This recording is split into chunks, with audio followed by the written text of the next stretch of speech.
a ir a Zacarías, como lo leyó hermano Kevin. Para mí también ha sido un reto encontrar Zacarías, así que yo me lo he memorizado. Está 2 libros atrás de Mateo. Es el penúltimo libro del Antiguo Testamento, ¿verdad? Zacarías. En 1.13 es la lectura de él, pero nos vamos a concentrar en el capítulo 9. Vamos a leer una palabra profética hermosísima. Vamos a leer una de las grandes pruebas que la Escritura se cumple, que la palabra de Dios es tan hermosa y es tan duradera y tiene las mismas cualidades de nuestro Dios. Eso es lo que nos va a enseñar Zacarías hoy. Eso es lo que me ha enseñado Zacarías. Si dejamos que el Espíritu de Dios abra nuestros corazones, esto nos debe dejar sin aliento. Lo que vamos a leer, cómo la palabra de Dios se cumple con una precisión tan asombrosa. Como cristianos todos los que estamos aquí, estamos comprometidos con la segunda venida de nuestro Señor Jesús. Yo estoy seguro que si alguno de nosotros no creyese o no tuviese su esperanza en el regreso de nuestro Señor por nosotros, se quitarían nuestra razón de ser, nuestra razón de existir. No amaríamos con tan intensidad a nuestra esposa o a nuestros hijos. El hecho de que Cristo vaya a volver por mí me da razón de vivir, le da connotación correcta. Amo con más ganas a mi esposa. Disfruto con más pasión a mis hijos en el poco tiempo que tengo con ellos. Disfruto de servir de la iglesia. O sea que la piedra angular en mi vida y en su vida es el regreso de nuestro Señor Jesús. Él vendrá y Él volverá. Y Zacarías va a ser una prueba de eso. Él va a volver, ¿por qué? No solamente va a volver por usted y por mí, por su esposa, por su amada esposa, por su preciosa y deseada esposa. Dice que nosotros somos el regalo del Padre al Hijo. Imagínense, es como que aquí a mí me regalaran, digamos, $100 millones ahorita. Yo no los voy a engañar, mi corazón no cabría de la emoción, pero para el Señor Jesús su mayor alegría es su esposa. Va a volver por su esposa, pero no solo eso, va a volver también para castigar a las naciones o individuos que le rechazaron, porque su tiempo se va a ver acabado. En este momento estamos en la dispensación de la gracia. Eso se va a acabar. Y no solamente eso, otra cosa importantísima, tan importante como usted y yo para Cristo, Israel. Israel va a volver por sus hermanos de carne y sangre. Nosotros somos hermanos de Cristo injertados en espíritu y en verdad. Ellos son los hermanos de carne y sangre. Que no se nos olvide que Pablo era judío, David, Jefté, Gedeón, Josafat, Pedro, los 12 discípulos, María, ellos eran judíos. Nuestro Señor Jesús era judío. Si no me equivoco, el único gentil escritor de las Escrituras es Lucas. Luego todos son judíos. Por medio de los judíos nos dio la Biblia. Entonces, ¿qué importancia tiene el pueblo judío para nuestro Señor? Entonces va a volver por su iglesia, va a volver a dar castigo y su merecido a aquellos que nunca quisieron amar a Cristo, sino más bien que le detestaron y le despreciaron, y va a volver por Israel. Tengo la bendición de parte del pastor Evan, de Javier, de los ancianos de la iglesia, y primeramente de mi Señor Jesús, de que me han dado bastante oportunidad. Entonces este va a ser por temas de tiempo, hoy va a ser el primer capítulo de algo que quiero centrarme, y es nuestro amor por Israel. Israel. Zacarías 1.13, vamos a empezar ahí, leyendo lo que leía hermano Kevin. Y Jehová respondió buenas palabras, palabras consoladoras, al ángel que hablaba conmigo. Este versículo nos da o nos presenta la trama que va a seguir el libro. Es un libro de consolación. Es un libro con palabras consoladoras que sirven para consolar. Y ya vamos a ver a quién. Miren Zacarías 1:17. Clama aún, le dice el Espíritu a Zacarías, diciendo: así dice Jehová de los ejércitos, aún rebosarán mis ciudades con la abundancia del bien, y aún consolará Jehová a Sión, y escogerá todavía a Jerusalén. En el Nuevo Testamento dice que Israel en todo un día será salvo. Hay una explicación teológica para eso. No me puedo entrar en eso todavía, pero lo quiero aunar a esto porque esto no se ha cumplido. En este momento, Jehová no está consolando a Sión. Si somos transparentes y si tenemos la sabiduría del cielo para verlo. Israel sí rebosa de bien en este momento. 8 millones de israelitas controlan el 60-70% de la economía mundial. Esa solo la bendición de Dios puede dar eso. Pero Jehová en este momento no está consolando a Sión. No literalmente. Entonces, vamos a ver. Pero la palabra que Zacarías está dando es de consolación.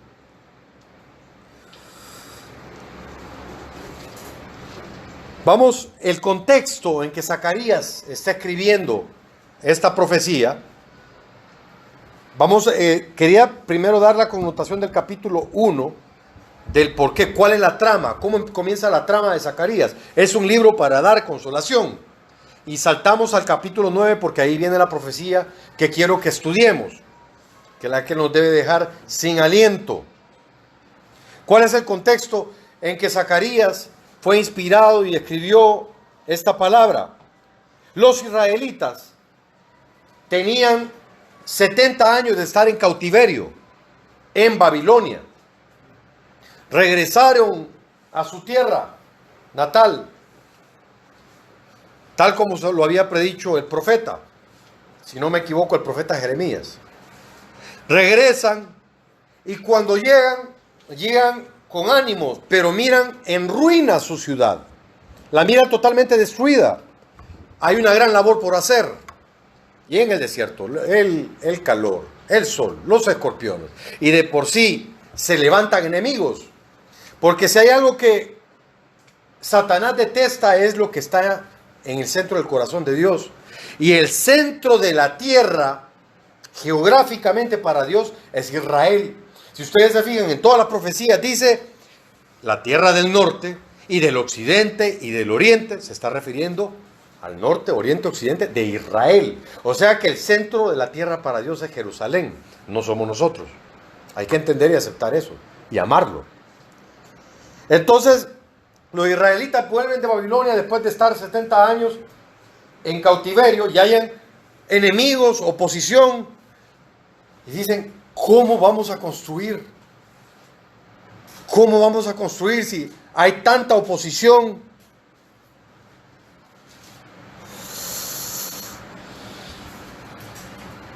Pero en Zacarías, ahí es cuando Zacarías, en esa connotación, en ese contexto, Zacarías les dice: así dice Jehová de los ejércitos, aún rebosarán mis ciudades con la abundancia del bien.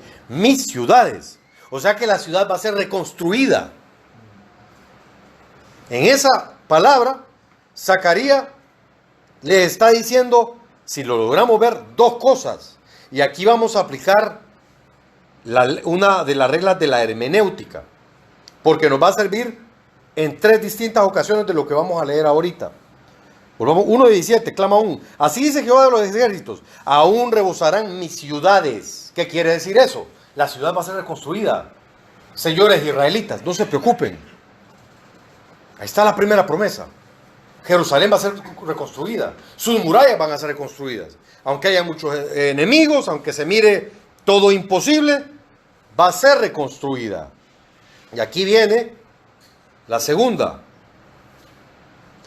Aún rebosará mi ciudad con la gloria, y aún consolará Jehová a Sión, y escogerá todavía Jerusalén. En una coma, el Espíritu Santo nos está hablando de 2 profecías. Entonces les decía que en la hermenéutica se da muchas veces que una palabra de Dios sirve para profetizar o dar palabra a corto plazo, y esa misma palabra sirve para siglos después o un futuro venidero que no se ha cumplido. Por ejemplo, para los que lo han leído, Antíoco Epífanes, él es el primer anticristo, o es lo más parecido al anticristo. Esa es la ley de la doble profecía, y aquí la vemos cumplida con Zacarías. Pero ¿por qué les quería poner este ejemplo yo? Solo recuerden, quiero que se queden con esto en la cabeza. Si yo voy de un judío amante del Antiguo Testamento y de esta profecía, él les va a decir, si nosotros le preguntamos, el judío nos va a decir: Dios me prometió que Israel post Babilonia iba a ser reconstruida. Como cumplió esa profecía, va a cumplir su profecía de que viene un Mesías. Porque eso es lo que está prometiendo acá. Jehová consolará. En el hebreo es un consuelo físico, literal, no alegórico. Entonces, ¿qué es lo que quiero que mantengamos en mente mientras vamos haciendo este estudio?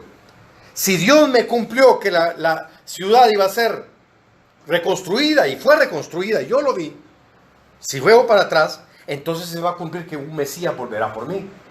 Todavía los israelitas esperan a ese Mesías, y no lo culpemos. Esa es la voluntad de Dios. Ahí viene el primer error que quiero que nos quitemos de la mente. Es la voluntad de Dios. Él ha puesto un velo a los israelitas. Hay que entender eso, y más adelante vamos a estudiar de eso, para que quitemos los años de oprobio que han vivido los israelitas y de persecución por parte de los cristianos, sobre todo por parte de los cristianos.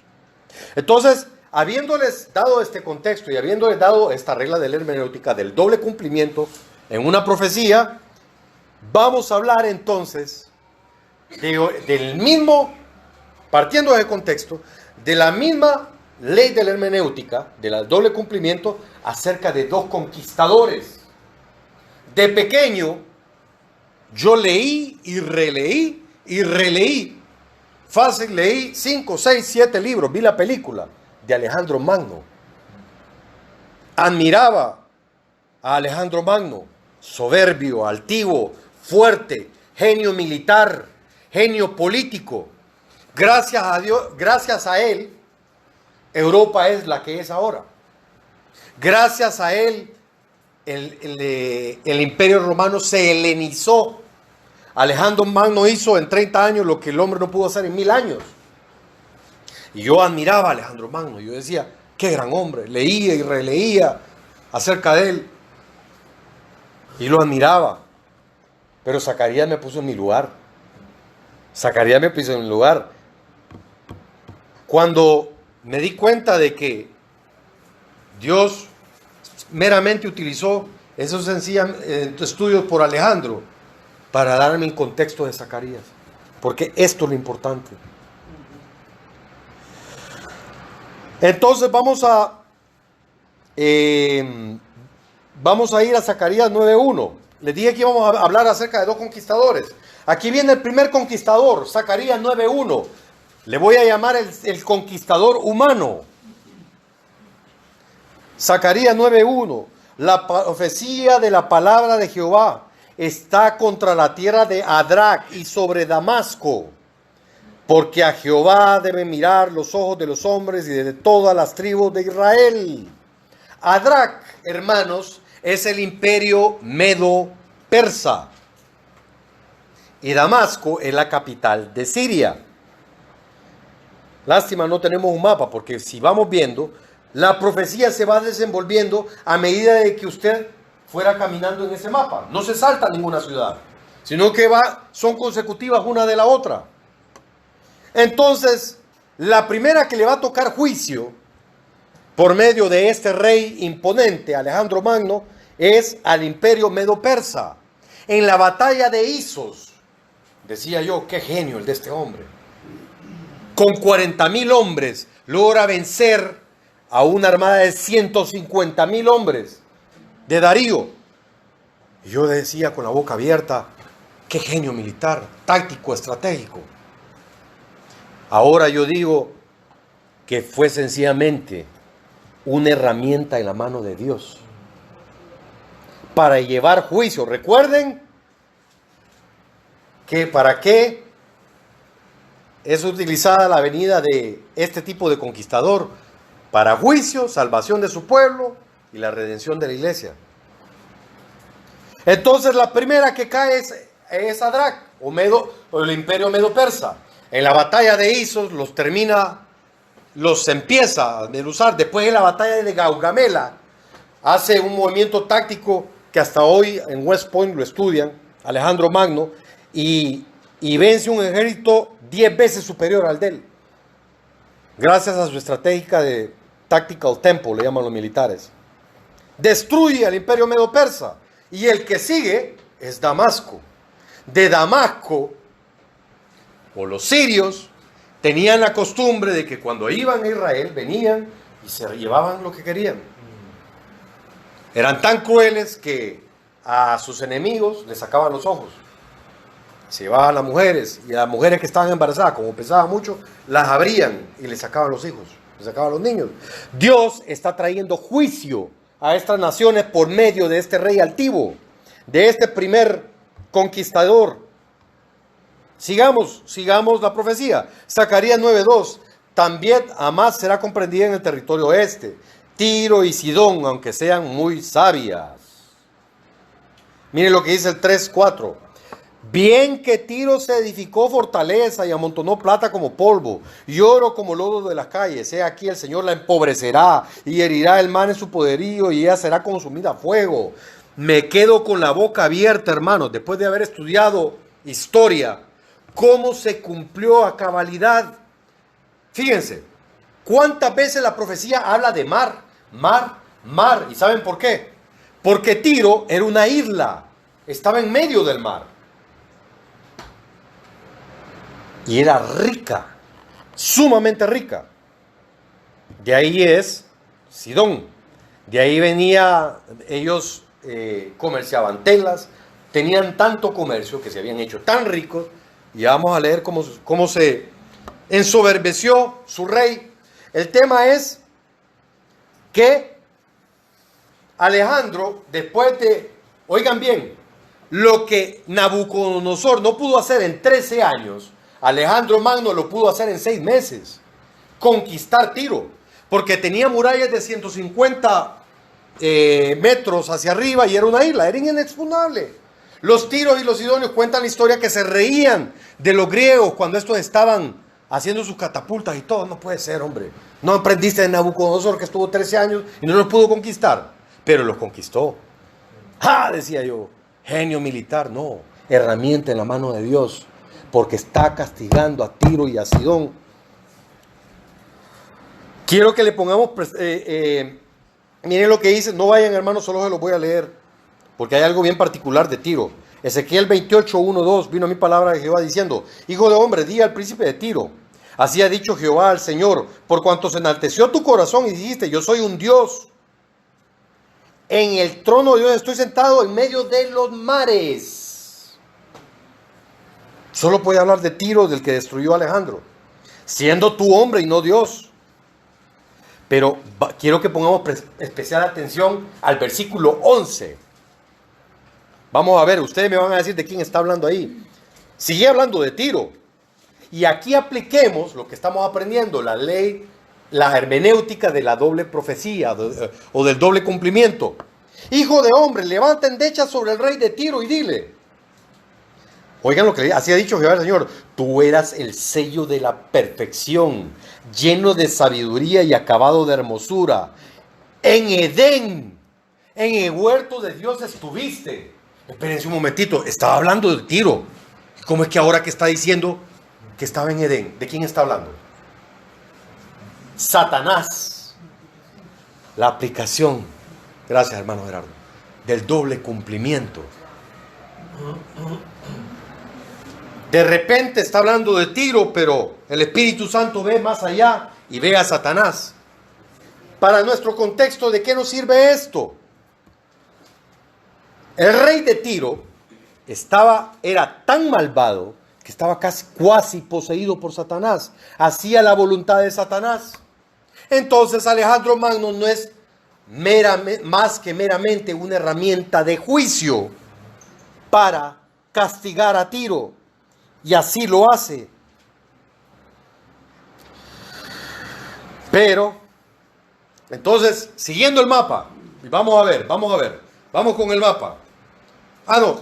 Después de Tiro y Sidón, vámonos al versículo 9:4.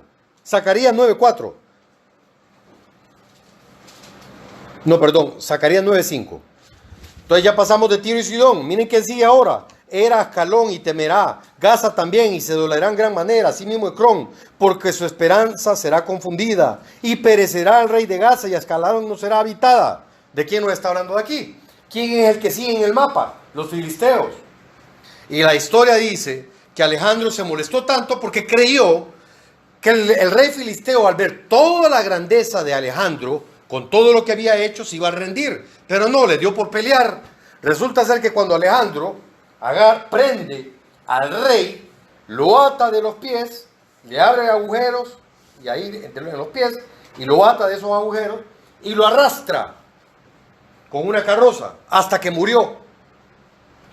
Entonces a mí me llama la atención, miren lo que dice la palabra de Dios, en el 9:5. Y perecerá el rey de Gaza. Cientos de años antes de que esto pase, antes de que haya nacido Alejandro Magno, Dios nos está diciendo que va a morir el rey, que Filistea va a ser quemada como fue quemada, que Tiro iba a ser tomada y fue tomada, que los medos persas iban a ser tomados y así fue. Entonces, ya se me está acabando el tiempo, hermano, pero si seguimos el mapa, ¿quién cree? Vamos a ver.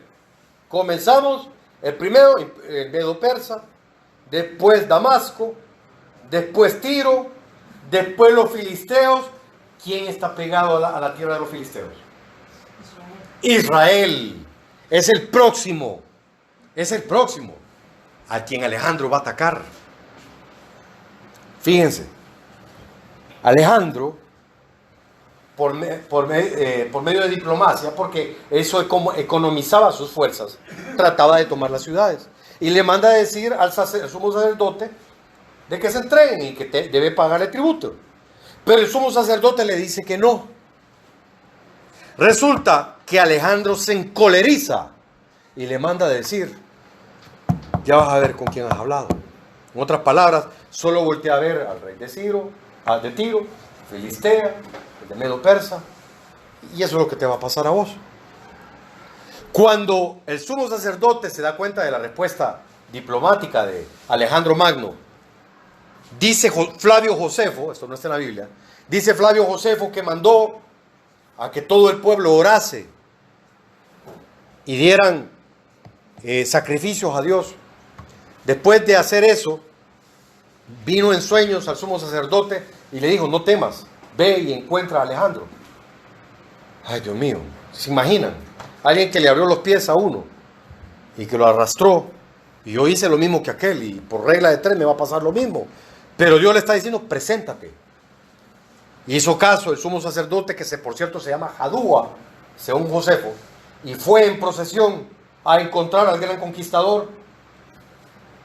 Y ya me imagino el palpitar de aquel hombre, palpitando, ya me tocó, ya estoy en la olla, y va caminando, y de repente me imagino a Alejandro tirando su escudo hacia el lado, tirando su espada hacia el lado, bajándose de su corcel, y se hinca.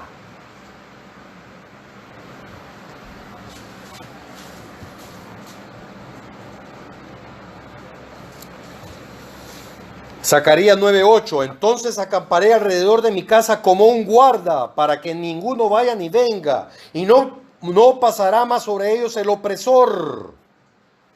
También fue predicho que a pesar de que todas estas naciones iban a ser juzgadas, Jerusalén iba a ser salvada. ¿Cómo es posible que Alejandro Magno, Alejandro el Grande, se hinque ante un sumo sacerdote? Flavio Josefo cuenta de que Alejandro le dijo al sumo sacerdote: yo soñé ayer que venía alguien con tus vestiduras y que venía el séquito que venía contigo y la procesión que venían contigo, tal cual. Y se me dijo que rindiese culto a dicho Dios. Y así fue, y se cumplió.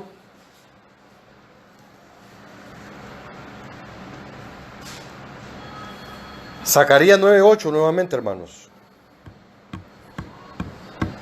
Entonces acamparé alrededor de mi casa como un guarda para que ninguno vaya ni venga y no pasará más sobre ellos opresor, porque ahora miraré con mis ojos. Esto es, en parte, continuando. Si se fijan, en un versículo el Espíritu Santo se sentó miles de años, porque Israel sí fue salvado ahí, pero vino el holocausto, murieron 6 millones de judíos.